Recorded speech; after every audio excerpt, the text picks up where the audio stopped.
성부와 성자와 성령의 이름으로 아멘. 예수님과 어머니 하나 되신 성심을 통해 신성하신 하느님 아버지 피약과 의지의 나라에서 이 기도를 복원드립니다. 사랑하는 아버지, 창세기를 통해 저희들에게 매일같이 신적인 질서를 가르쳐 주셔서 감사드립니다. 아버지가 가르쳐 주시는 질서로 저희들의 사고방식이 매일 매현순간 새롭게 창조되고 탄생할 수 있도록 축복해 주시옵소서. 저희들의 인간적인 모든 의지, 기호, 정서, 경향, 뜻, 그 밖에도 인간적인 나라에서 반로된 모든 것을 하나도 남김없이 다 뽑아다가 아버지 대전 앞에 봉헌을 드립니다. 또 어머니의 발 밑에 예수님의 늑방에 묻습니다. 모조리 다 가져가시고 신적인 아름다운 질서로만 가득한 사고방식으로, 그런 영혼으로 매일 새롭게 탄생할 수 있는 은총으로 부디 저희를 축복하시어 아버지 나라에 합당한 자녀가 될 수 있도록 자비를 베풀어 주시옵소서. 이 모든 기도 우리 주 예수 그리스도의 이름으로 기도드리나이다. 아멘. 성부와 성자 성령의 이름으로 아멘. 안녕하십니까. 하느님의 뜻 성교의 피아수녀입니다. 오늘은 이제 창세기 22장 어떤 내용인지 여러분들과 함께 본문을 읽고 또 학습해 보도록 하겠습니다. 창세기 22장 아브라함이 이삭을 제물로 바치다. 아브라함의 아우 나홀의 후손. 22장 아브라함이 이삭을 제물로 바치다. 이런 일들이 있은 뒤에 하느님께서 아브라함을 시험해 보시려고 아브라함아 하고 부르셨다. 어서 말씀하십시오 하고 아브라함이 대답하자 하느님께서는 이렇게 분부하셨다. 사랑하는 네 외아들 이삭을 데리고 모리아 땅으로 가거라. 거기서 내가 일러주는 산에 올라가 그를 번제물로 나에게 바쳐라. 아브라함은 아침 일찍 일어나 나귀의 안장을 얹고 두 종과 아들 이삭을 데리고 제물을 살 장작을 쪼개가지고 하느님께서 일러주신 곳으로 서둘러 떠났다. 길을 떠난 지 사흘 만에 아브라함은 그 산이 멀리 바라보이는 곳에 다다랐다. 아브라함은 종들에게 너희는 나귀와 함께 여기에 머물러 있거라. 나는 이 아이를 데리고 저리로 가서 예배드리고 오겠다 하고 나서 번제물을 살 장작을 아들 이삭에게 지우고 자기는 불씨와 칼을 챙겨들었다. 그리고 둘이서 길을 떠나려고 하는데 이삭이 아버지 아브라함을 불렀다. 아버지, 얘야 내가 듣고 있다. 아버지, 불씨도 있고 장작도 있는데 번제물로 드릴 어린 양은 어디 있습니까?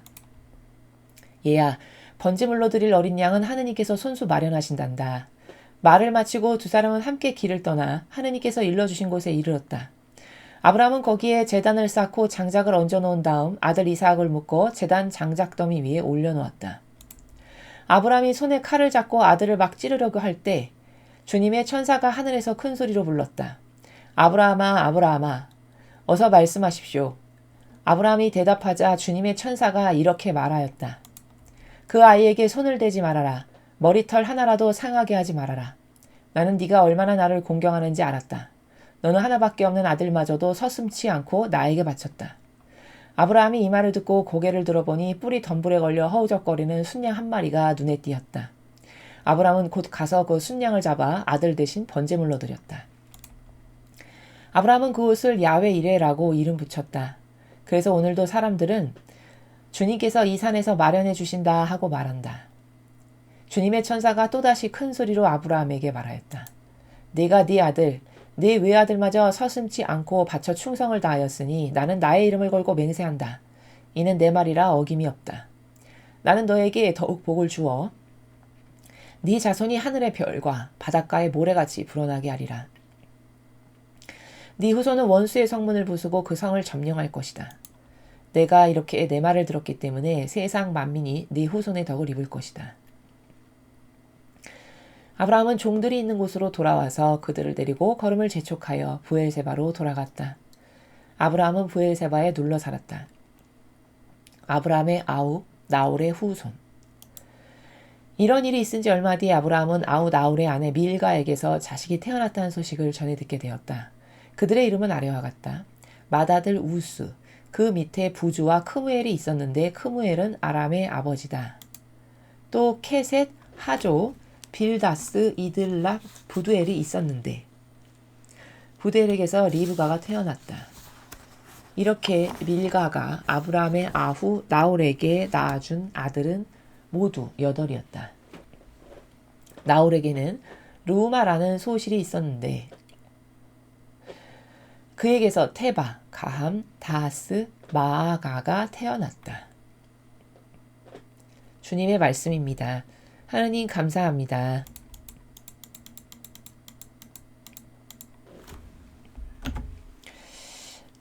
오늘은 이제 아브라함이 이삭을 드디어 이제 제물로 바치는 아주 창세기에서 하이라이트가 되는 부분이죠. 그 내용에 대해서 여러분이 함께 읽으셨습니다.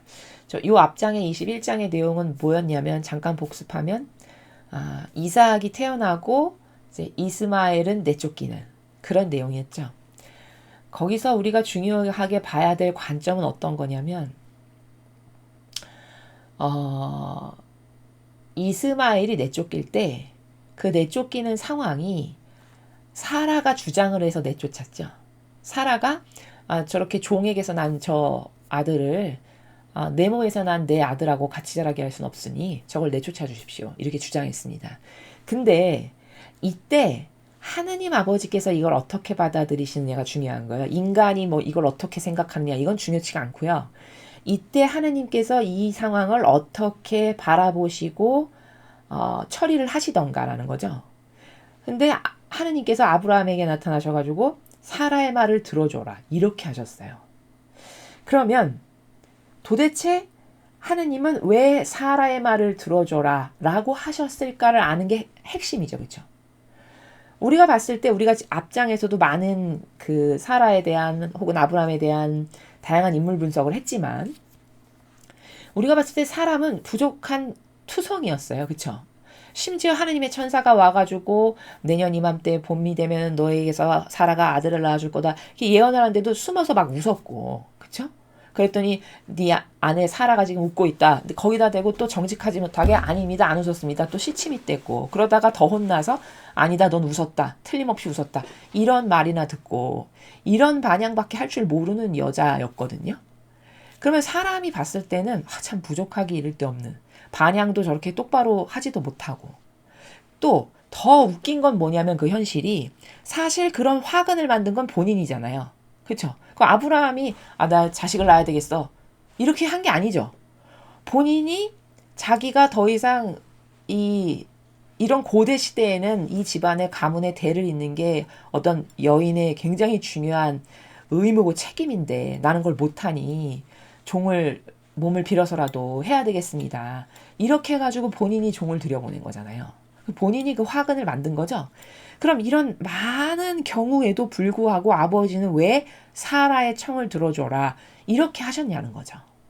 자, 이거는 어떤 신적인 질서 때문에 그러냐면, 그 사라가 아브라함에게 속한 유일성으로 한평생 살았죠. 그렇죠? 근데 사라가 하느님께 그렇게 많은 부족한 반향 그리고 인간의 뜻으로 부작용을 자기가 양산하고 물론 이런 것을 했습니다만, 아브라함과의 관계성을 보면, 제가 지금 이걸 성서를 편집해서 한 건데 성경이 또 따로 있고 여러 성경이 있는데, 다른 어떤 성경을 보면은 아브라함을 부를 때 사라가 저의 주인님 이렇게 불러요. 그런 부분이 분명히 나오거든요. 그럼 그거는 뭐냐면, 그 정도로 절대성인 자기의 남편인 아브라함을 존중했고 하나 됐다라는 그 사라의 정신적 상징의 표현이거든요. 저의 주인님이라고 부를 만큼이면.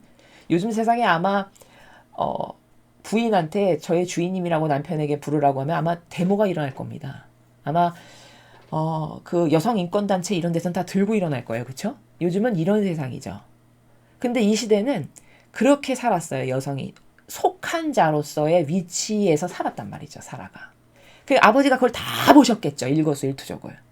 그러니까 사라가 한평생 아브라함에게 속한 자로서 절대성을 저렇게 존중하고 하나 돼서 살았으니 그 유일성의 권리를 네가 들어주는 게 옳다라는 거예요.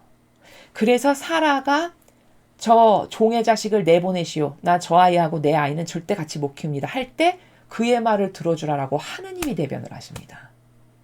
그럼 하느님은 절대 무질서하거나 뭐 인간처럼 뭐 이럴 땐 이렇고 저럴 땐 저렇게 하는 무자비한 자신의 잣대로 뭘 결정하시는 분이 결단코 아니시기 때문에, 아버지께서 그것을 하라라고 하셨을 때는 거기 분명히 이유가 있고 원리가 있고 질서가 있는 거거든요.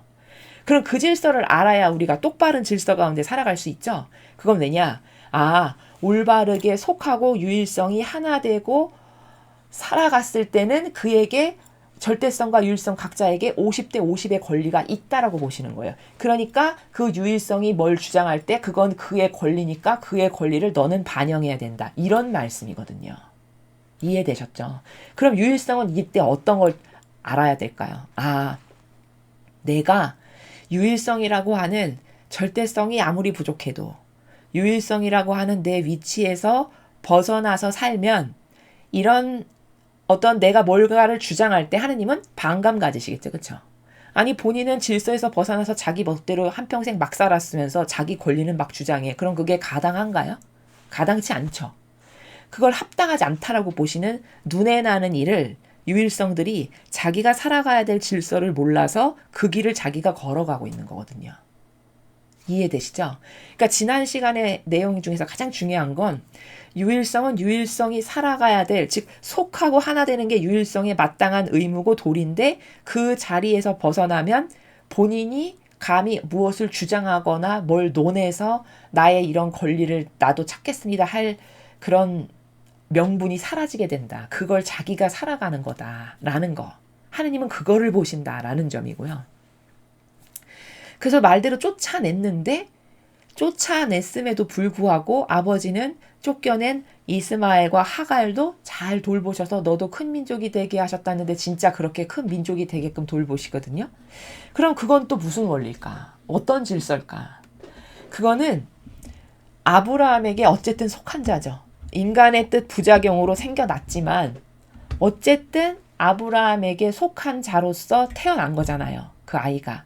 근데 하느님은 인간하고 다른 아주 중요한 하느님만의 법칙이랄까 원리 중에 하나가 뭐냐면 하나 된 자를 하나 되지 않은 자하고 절대 똑같이 돌보지 않으세요. 우리도 내 자식과 옆집 아이를 똑같이 돌봅니까?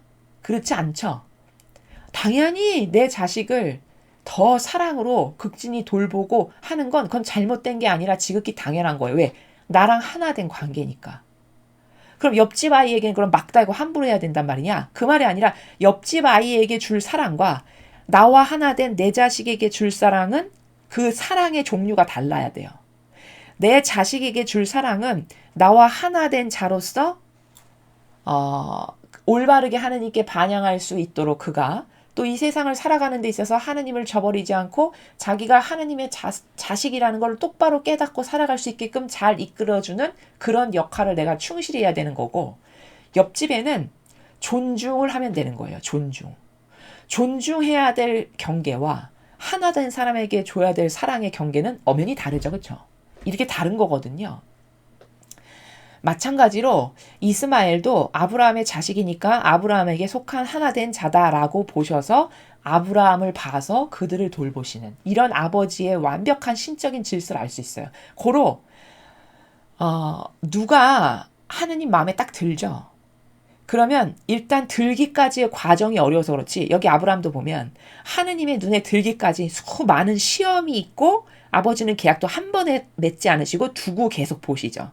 제가 이렇게 반영하는구나. 이때 이렇게 반영하는구나 하고 계약도 한 번, 두 번 결정적인 계약은 나중에 와서 할례까지 해서 징표를 남기고 이렇게 그걸 할 때까지 많은 과정이 있었어요. 아브라함이. 단번에 되는 게 아니라. 그건 뭐냐? 두고 지켜보시는 거죠. 시험을 보는 거죠. 내가 하나 돼서 내 것을 공유해서 나눠줘도 되는가? 라는 거를 아버지 입장에선 보셔야 될까요? 안 봐도 될까요? 당연히 보셔야 되는 거예요. 그러므로 여러 단계가 필요해서 마침내 하나 됐다라는 걸 딱 인정했죠? 그럼 안 돌리세요. 웬만해선 되돌리지 않으신단 말이에요. 그럼 우리가 이런 걸 학습할 때 어떤 걸 딱 캐치해야 돼요. 나는 하느님하고 저렇게 열렬히 하나 돼야 되겠다. 하나 되는 다양한 과정에 나에게 시험도 있을 수 있고 희생도 있고 뭐 고통도 있고 수많은 것이 있지만 이것을 다 띄워놓고 난 하나 되겠다. 그럼 하나 됐을 때는 그 다음부터는 나를 대하시는 것과 하나 되지 않은 저 바깥 사람을 대하는 것하고는 완전 달라요. 이해되십니까? 자, 그러면 또 여기서 오해가 뭐냐? 하나 됐으니까 나는 꽃길만 걷나 봐. 그런 축복 말하는 거 아니에요. 성경에 앞으로도 수많은 인물이 등장하겠지만 하나 됐기 때문에 나에게만 특별히 주시는 아버지의 사랑은 다 영적인 축복인 거지. 이렇게 세상 사람들이 말하는 내가 뭐 11조를 얼마를 하니까 그다음부터 장사가 엄청 잘 됐고요. 뭐 부자가 됐고요. 뭐 건물을 몇 개 샀고요. 이런 거는 물론 그런 축복도 배제된 건 아니겠으나 사람은 그런 것만을 축복으로 생각하는 이런 유물론적인 사고방식이 굉장히 농후하고 지배적이거든요. 근데 하느님이 주시는 축복은 절대 그렇지 않아요. 그거를 배제하진 않겠으나 그것이 주가 되는 게 아니라는 뜻이에요. 이해가 되셨죠? 그래서 뭘 어떻게 도전하고 어떻게 노력을 해야 되는가를 똑바로 알아야 된다는 거죠. 우리가 이런 성경을 통해서. 내가 축복을 받고 싶다면 나는 수많은 고통과 희생과 인내를 감수할 건가? 난 그거를 초월해서 다 뛰어넘을 건가? 이것부터가 나에게 도전적 과제가 돼야 돼요. 나는 그걸 할 건가? 그거를 얼마든지 난 이겨낼 수 있고 할 수 있다. 그럼 일단 가능성이 있는 거죠. 그 모든 걸 하느님이 나에게 주시는 것으로 받아들여서 나는 어떤 것에도 흔들리지 않고 굳건할 수 있다. 이러면 가능성이 있는 거예요. 이해되십니까? 자, 이런 것이 지난 21장에서 우리가 성경을 배운 거고요. 오늘 22장은 이제 드디어 이삭을 제물로 바치는 이런 내용인데 여기서도 배워야 될 관점들이 굉장히 많아요.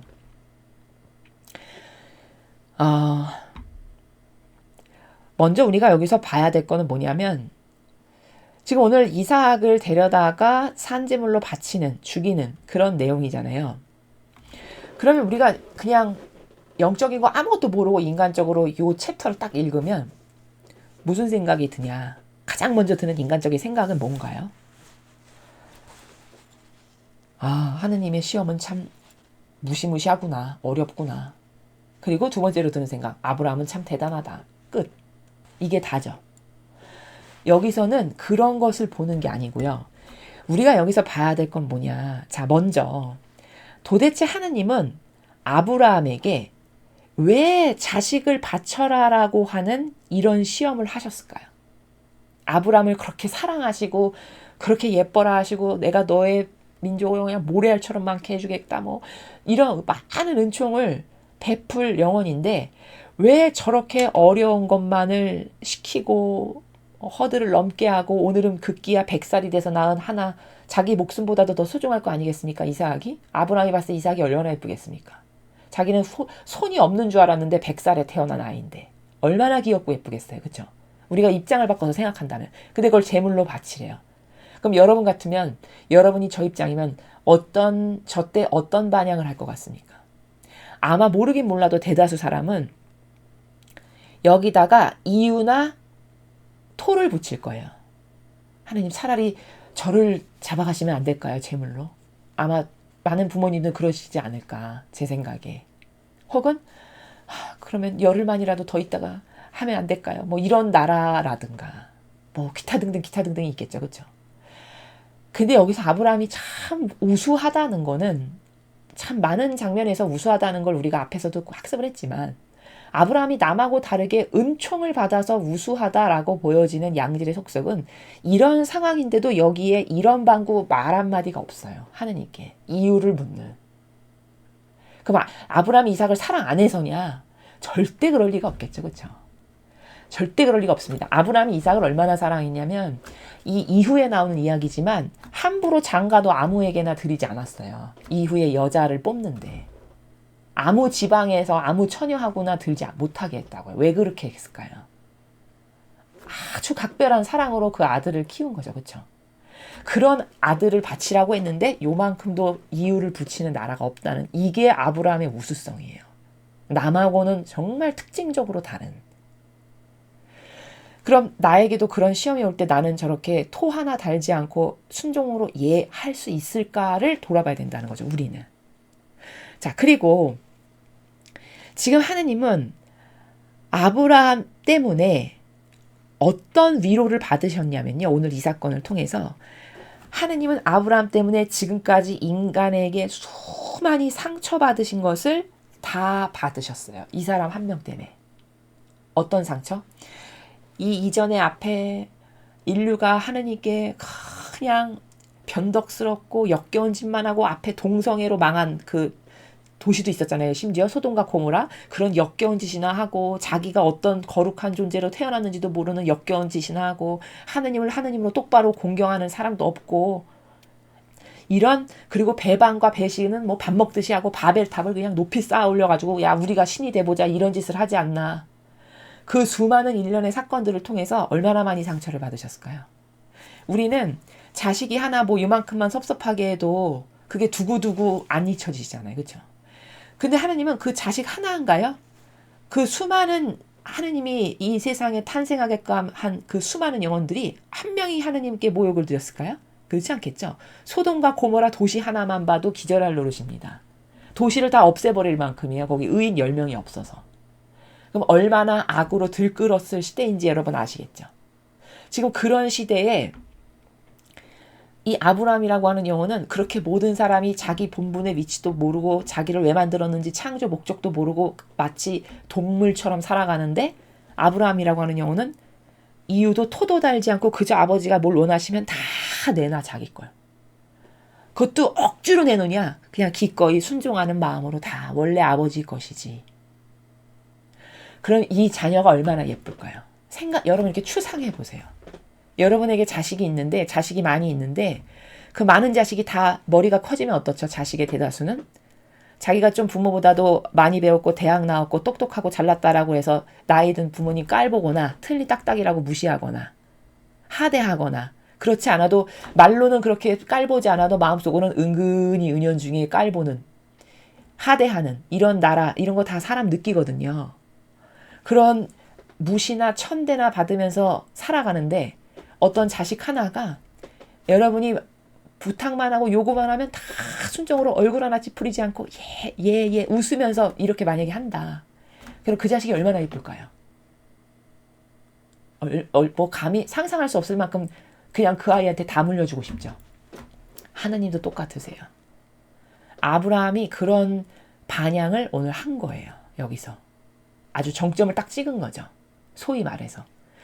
하느님은 지금 오늘 이 사건을 통해서 아버지 입장에서는 우리가 아버지 마음을 헤아려 볼 때 아브라함 때문에 지금 인간에게 수많은 수천 년 동안 상처받으신 것을 이 앞에 수많은 사건을 통해서 상처받으신 것을 되돌리실 수 있고 다 받으신 것이다. 이 사건이. 그런 의미가 있다. 아버지께는. 이거고요.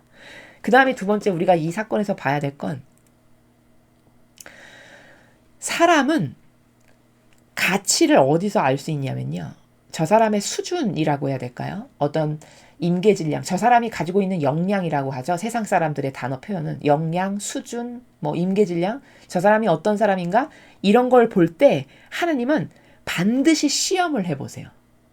그리고 사실 냉정히 말하면 시험을 해봐야 그 사람이 어떤 사람인지를 알 수 있어요. 정확하게. 그렇지 않나요? 그렇죠? 왜냐하면 시험이라는 거는 다 열악한 상황, 어려운 환경, 고통 가운데 이렇게 나락으로 떨어지는 게 시험을 보는 순간이거든요.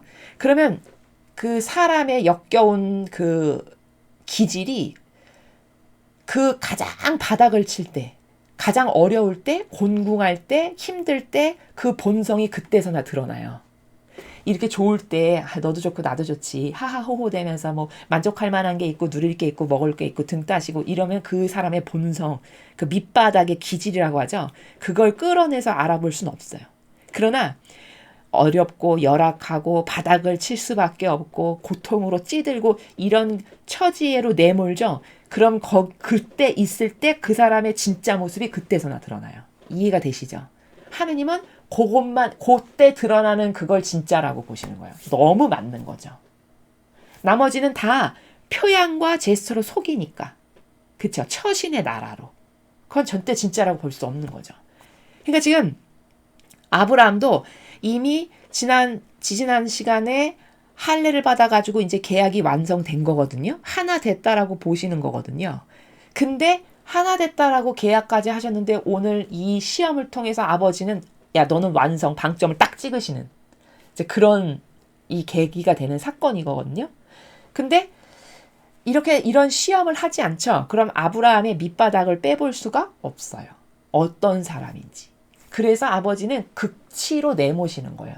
저 극치로 구석이로 내몰릴 때 제가 어떤 영혼인지는 그때 그가 뿜어내는 말, 표양, 눈빛, 태도, 모습 이 모든 걸 통해서 알 수 있는 거거든요.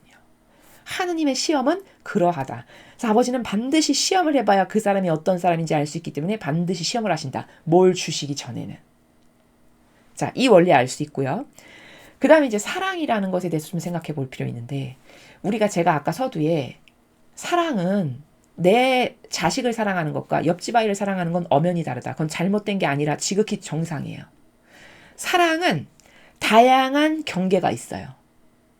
내가 나와 하나 된 내 가족을 사랑하는 것과 저 빨갱이 공산주의자 그에 대한 것과 이건 다 달라요. 내 자식을 사랑하는 것과 똑같은 마음으로 빨갱이 공산주의자를 사랑할 수 있나요? 그건 안 되는 거잖아요. 그렇죠? 근데 교회가 모두를 사랑해야 된다. 이건 명백한 오류죠. 그렇죠? 하나님도 그렇게 안 하셨는데. 즉 사랑은 이렇게 다양한 종류와 경계가 존재하는데 즉 스타트는 어디서 시작하는 거냐? 존중부터 시작하는 거예요. 존중. 그러니까 나와 관련된 이웃 사람 있죠. 가끔씩 만나서 인사도 하고 보는 사람들. 그 사람들은 존중의 나라에서 사랑을 하는 거예요. 자, 근데 그 존중의 나라가 더 신뢰가 쌓이고 더 돈독해지고 더 하나가 돼. 그러면 신뢰의 관계성의 사랑으로 업그레이드가 돼요. 근데 그 신뢰가 무한 반복이 되면서 이게 변덕스럽지가 않고 나약도 없고 이 신뢰가 계속 지속적이네.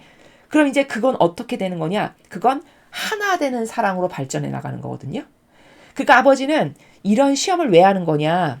처음 시험했을 때는 얘는 내가 존중해야 될 관계인가? 신뢰로 나아가도 될 관계인가? 아니면 하나 돼야 될 관계인가? 이것 때문에 시험하시는 거예요. 쟤하고 나하고의 관계가 그냥 단순히 존중의 관계였어. 근데 아버지가 어떤 시험을 딱 하셨어. 근데 이 시험을 이 사람이 초월하고 다른 사람은 하지 않는 하느님께 대한 올바른 사랑의 반영을 딱 해. 그럼 아버지는 쟤는 존중의 단계에서 이제 신뢰의 단계로 쟤하고의 관계는 넘어가도 되겠구나. 아버지는 이렇게 생각하시는 거예요. 이 메커니즘이 딱 있는 겁니다. 사람처럼 그렇게 두리뭉실하고 막연하지 않아요. 절대. 사랑도. 그럼 지금 아브라함은 많은 과정을 거쳐서 뭐 한 거냐? 처음에는 그냥 존중의 나라에서 두고 봤는데, 내가 이사 가라 하니까 이사도 75세인데 잘 가? 토 하나 안 달고? 쟤 신뢰해야 되겠구나. 신뢰 관계로 딱 두고 대하시는 거예요. 그 다음에 또 이런 시험 저런 시험 이렇게 했는데, 그것도 토 하나 안 달고 계속 순종을 해? 그러니까 그 신뢰가 계속 유지가 되는 거잖아요. 지금 반복적으로 지속적이라는 건. 그러니까 이런 엄청난 시험 마지막 이삭을 바쳐라라고 하는 이 시험을 딱 만약에 통과하죠. 그럼 쟤하고 나는 하나 된 관계. 이렇게 거듭 완성되는 거라는 거예요. 천상의 나라는 사랑도 마찬가지입니다. 이해되시죠? 그래서 존중해서 그것이 계속 지속적이면 신뢰로 넘어가고 신뢰도 변덕스럽지 않고 이게 지속적으로 신뢰할 수 있는 어떤 반향이나 표현이 있어. 그러면 그게 이제 하나 되는 관계로 가는 요런 차원의 나라인 것이라는 거죠. 그래서 이 사랑이라는 건 경계가 이렇게 다양하다. 그래서 예수님과 성모님은 완전히 하나 된 관계. 너와 나의 구분을 할 수 없는 상태가 완전히 하나 된 관계예요. 그래서 이 앞에 마라나타 메시지에서 우리의 하나 된 성심을 너는 공경해라. 거기 하나 된 성심이라고 하시죠.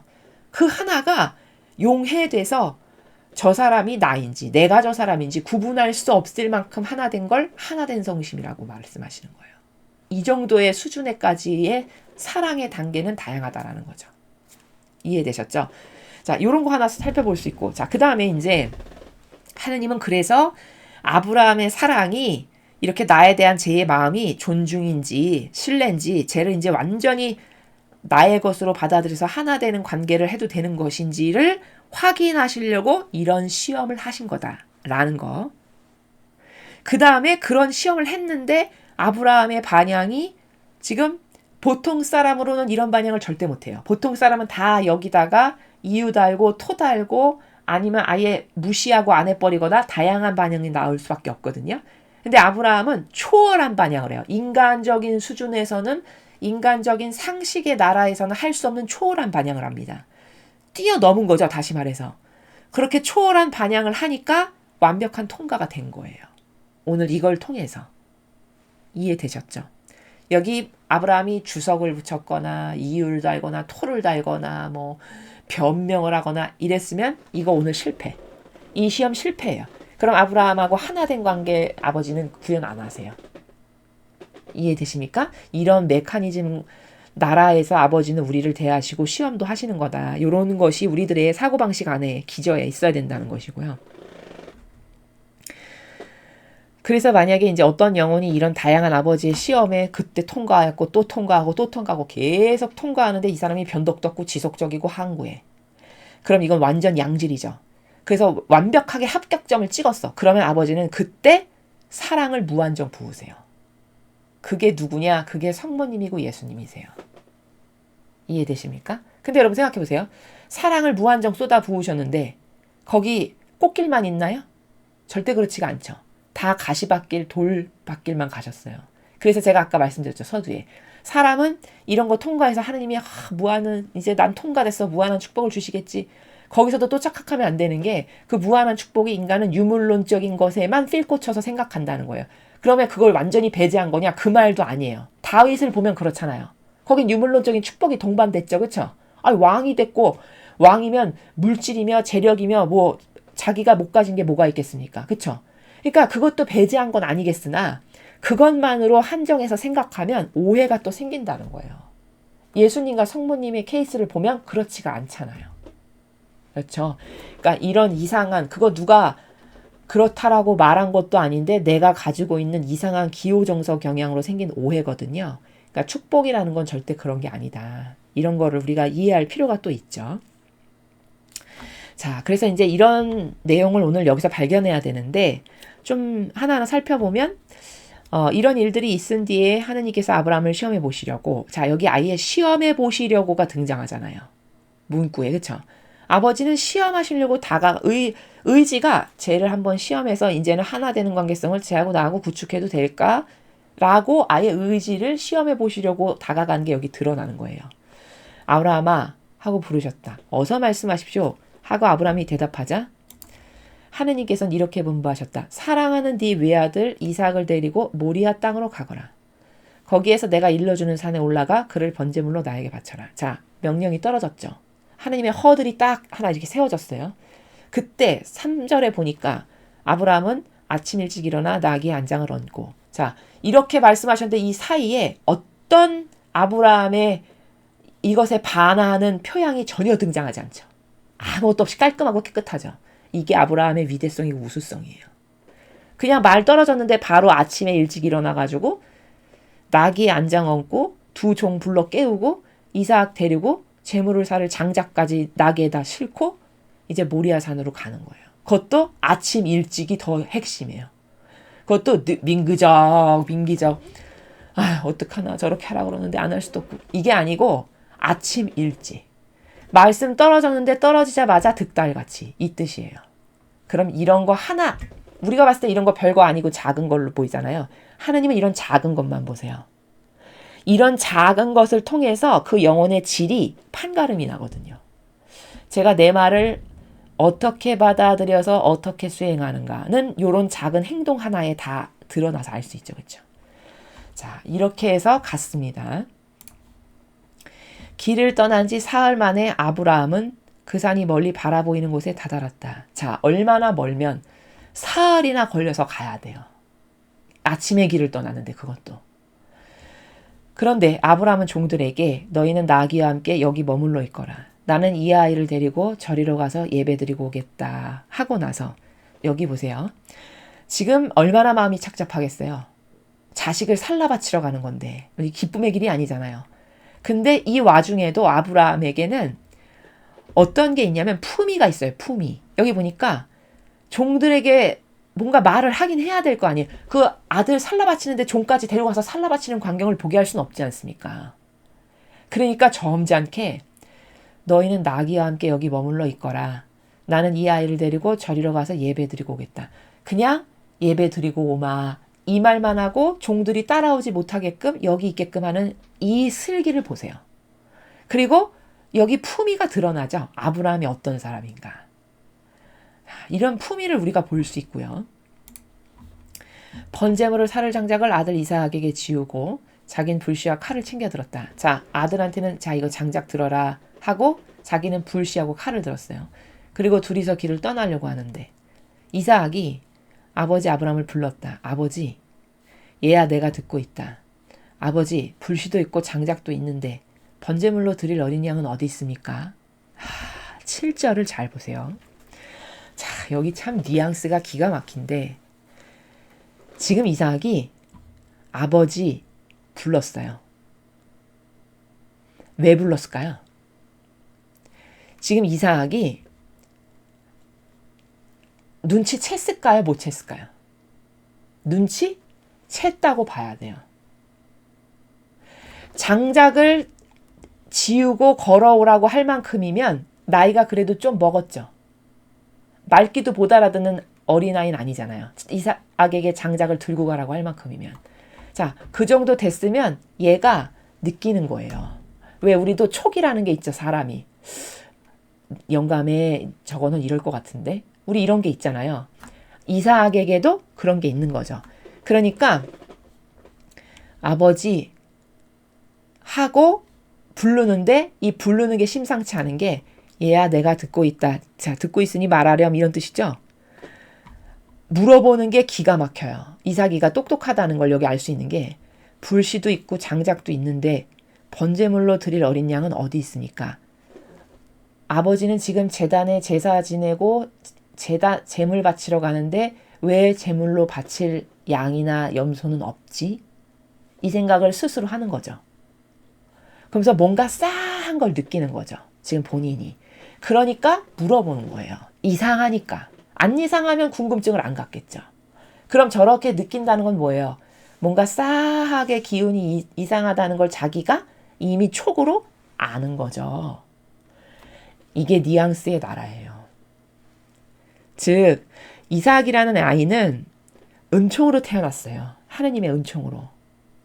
오랜 기간을 기다리고 인내하여 아버지가 점지해 주셨고 게다가 이런 아이가 태어날 거다. 이름을 이삭이라 해라. 그럼 은총으로 태어난 거죠. 그럼 은총으로 그렇게 태어난 애기 때문에 이런 촉이나 감이 있고 이런 반향이 가능한 거예요.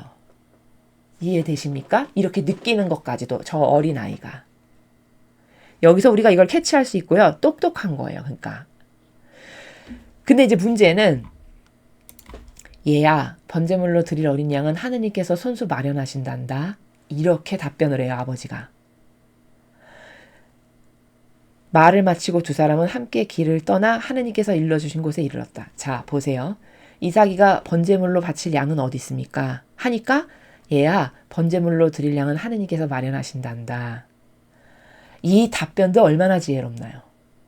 아마 인간적인 나라에 깊이 파묻혀 사는 사람은 벌써 아들이 저렇게 물어보면 막 울먹울먹거리면서 막 벌써 혼자 가슴에 복받쳐가지고 바칠 생각만 해도 뭐 눈물을 질질 흘리면서 말한다든가 이런 이상한 표양을 보이겠죠. 그렇죠?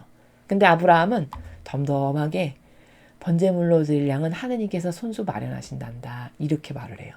근데 참 놀라운 게 뭐냐면요. 이게 너무 하느님하고 상응을 하는 사람이 얼마나 남하고 다른가를 우리가 여기서 볼 수 있는데 진짜로 번제물로 드릴 양을 하느님이 주셨죠. 그 풀숲에 막 푸덕푸덕거리는 거 저기 있으니까 제물로 갖다 바쳐라. 이렇게 말씀하시잖아요.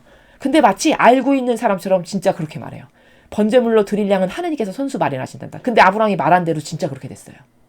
소름 끼치도록 놀라운 일이거든요. 자기가 말한 게 예언이 됐어요.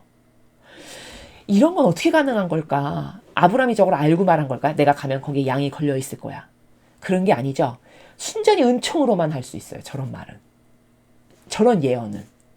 자기가 앞날에 저렇게 될 거를 마치 알고 말한 사람처럼 정확하게 말해요. 그럼 저거 하나만 봐도 아브라함 보통 사람하고는 진짜 다르구나. 정말 상응이 잘 돼 있던 사람이구나. 하느님과의. 그러니까 하느님이 저렇게 앞으로 하실 것을 마치 그냥 그렇게 하려는 의지가 전혀 없는데도 술술술술 나와서 말을 하는. 우리가 이런 걸 볼 수 있죠. 이러면 하느님과의 관계를 얼마나 잘 맺고 살아가야 되나요? 여기 이런 작은 것에서 소소한 것에서 깨닫고 배워야 할 게 정말 많은 거거든요. 자, 이렇게 마련하신단다. 이렇게 지혜롭게 아브라함이 말을 했습니다. 그랬는데 이삭이가 더 이상 묻지도 않아요. 그냥 조용히 묵묵히 걸어갑니다. 그럼 이삭이는 아버지가 저런 말 했지만 다 짐작으로 아는 거예요. 아, 번제물이 없구나라는 거를. 그러나 저기서 더 이상 캐묻거나 뭐 어린아이 같은 이상한 반향을 하지 않고 묵묵히 가요. 참 이것도 보면 아, 이삭이가 은총으로 태어난 애구나라는 걸 알 수 있어요. 자, 그 다음에 하느님께서 일러주신 곳에 이르렀다. 아브라함은 거기 제단을 쌓고 장작을 얹어놓은 다음 아들 이삭을 묶어 제단 장작더미 위에 올려놓았다. 자, 드디어 자기가 제물이 돼서 이렇게 묶여가지고 장작더미 위에 올려간 거죠, 지금. 그런데 문제는 뭐냐면 이 지경이 됐는데 이삭이가 여기서 울고불고 떼를 쓰거나 묻거나 따지거나 울거나 이런 반향을 하지 않아요. 그쵸? 여기에 하나도 그런 게 나오지 않죠. 그러면 이게 뭐냐면요. 지금 성경에 앞에 구약부터 신약에 이르기까지 수많은 하느님께 발탁된 예언자나 훌륭한 사람들은 보면은요. 다 고통 가운데 살았거든요. 어떤 예언자도 평탄한 길을 간 사람은 단 한 명도 없어요. 하다못해 왕이 된 다윗마저도 다윗이 왕이 30에 됐는데 16살 때부터 30이 될 때까지 수많은 전쟁을 다니고 거기서 죽을 위험이 엄청 많이 넘기고 또 사울이 또 자기를 얼마나 많이 죽이려고 했습니까? 이런 위험을 수도 없이 많이 넘겨요. 왕이 될 때까지 한 대략 15년을. 그럼 이렇게 하느님이 선택하신 수많은 영혼은 다 고통 가운데 희생 가운데 무엇을 하느님께 내어드리고 바치지 않은 사람은 아무도 없거든요. 근데 이삭이만 성경을 가만히 보면 그렇게 막 고통으로 뭘 일구고 막 뭐 땅을 파고 우물을 파고 어떤 다른 하느님께 선택받은 사람들이 겪었던 고통이 이삭이에게는 잘 보이지 않거든요. 비교적 평탄하게 살아가요. 그럼 왜 이삭이는 그런 고통이 없이 평탄하게 살았을까라는 생각을 하게 되거든요. 그게 뭐냐. 여기 이삭이가 저렇게 어렸을 때 사한 제물로 바쳐지는 희생 제물이 몸소 되죠, 본인이. 그럼 저 어린 아이한테는 저게 큰 충격이고 고통이죠. 바로 이 고통 때문에 이 고통을 받으시고 아버지는 이삭이는 한평생 비교적 성경의 다른 어떤 예언자나 훌륭한 사람들에 비해서는 고통 없이 평탄하게 살아갈 수 있게끔 그래도 가능하다라고 여기서 그 희생을 다 받으신 거다라고 볼 수 있는 거예요. 이해되셨죠? 지금 이삭이가 저렇게 장작더미 위에 가서 불살라지기 직전에 그 여러 가지 그 상황이나 과정을 안 무서웠을까요, 이삭이가? 저렇게 어린데. 당연히 무서웠겠죠. 두려웠겠죠. 그런데 거기다가 떼쓰고 울면서 이런 이상한 반향도 하지 않았어요. 순순히 받아들이고 아버지가 하는 대로. 그럼 저런 반향을 하느님은 다 보셨겠죠. 그리고 너가 이런 열악한 환경 가운데서 나에게 이런 반향을 하니까 그래 너는 됐다. 이렇게 다 탕감하시는 요런 계기가 된다는 거예요. 이삭이 입장에서는. 요 사건이. 자, 이렇게 볼 수 있고요.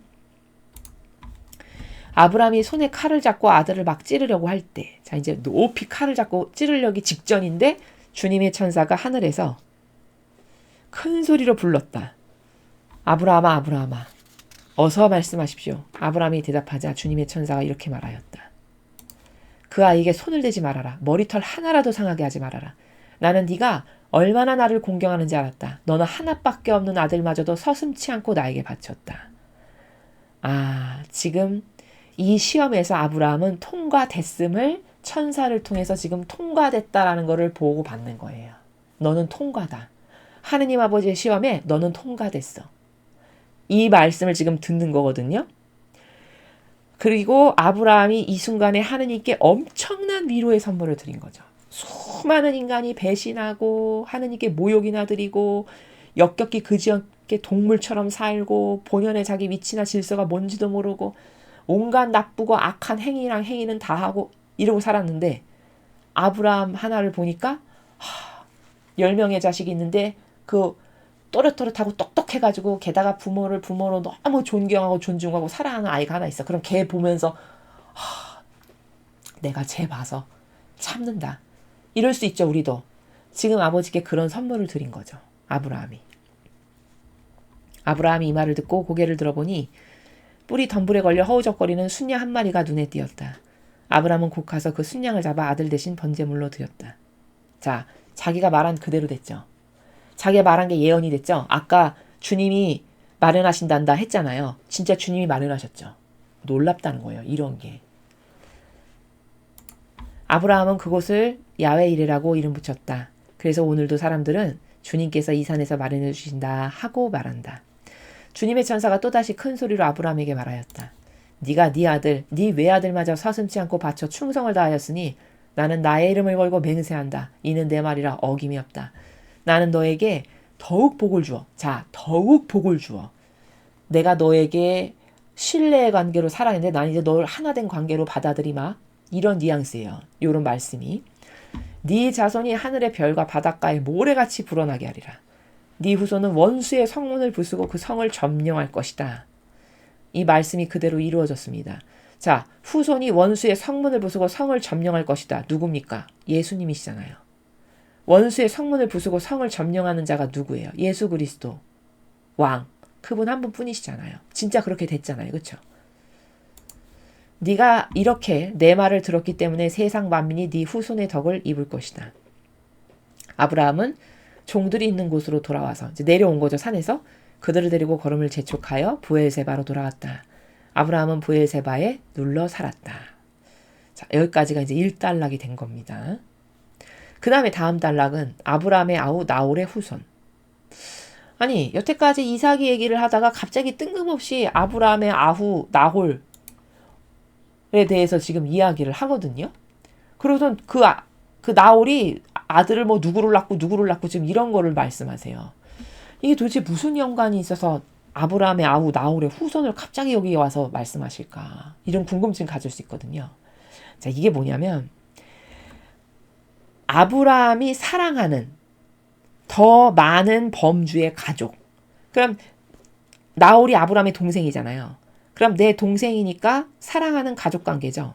즉, 그 아브라함이 사랑하는 더 많은 범주의 가족, 형제들에게까지도 아버지는 이렇게 내가 은총을 그들에게 준다 해서 그 아우의 족보만 따로 말씀하시는 거예요. 아브라함의 아우 족보만. 내가 얘네들한테도 아브라함을 봐서 아브라함이 이런 시험까지 통과했잖아요, 지금.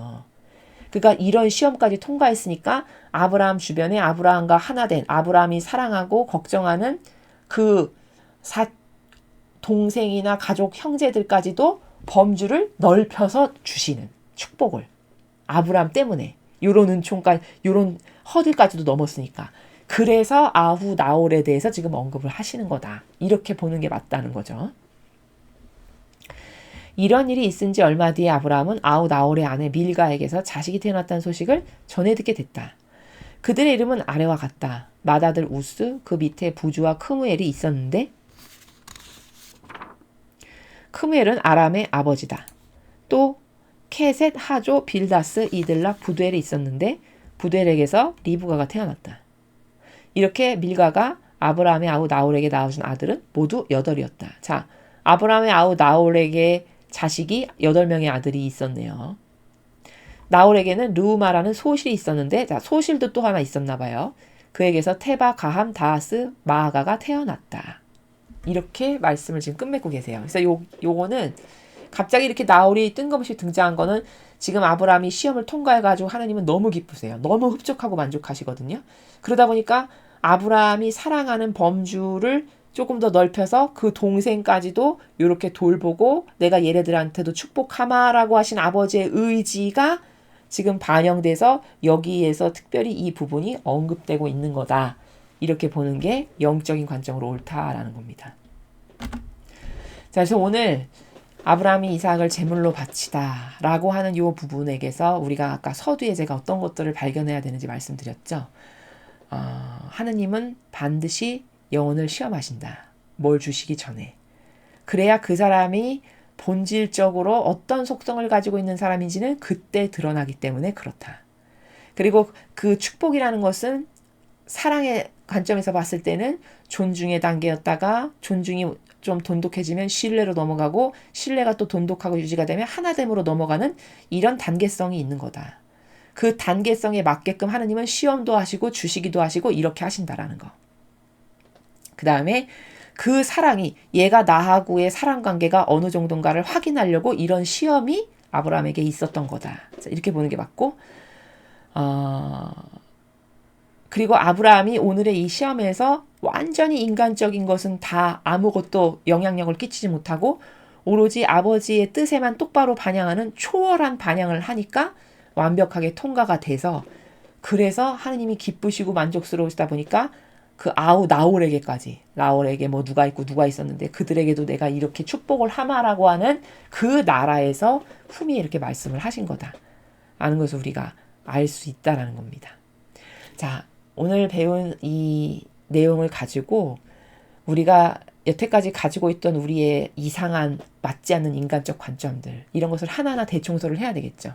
그리고 올바른 반향이라는 건 도대체 뭔가, 시험은 왜 하시는 건가, 또 아버지가 주시는 축복이라는 건 종류가 어떤 건가, 이런 걸 잘 깨닫고 똑바른 방법으로, 지금까지 우리가 배운 영적인 똑바른 방법으로 갈망도 할 줄 알고 올바르게 반향도 할 줄 아는 그런 우리가 되어야 하겠습니다. 이상으로 창세기 22장 해설 강의를 마치겠습니다. 감사합니다.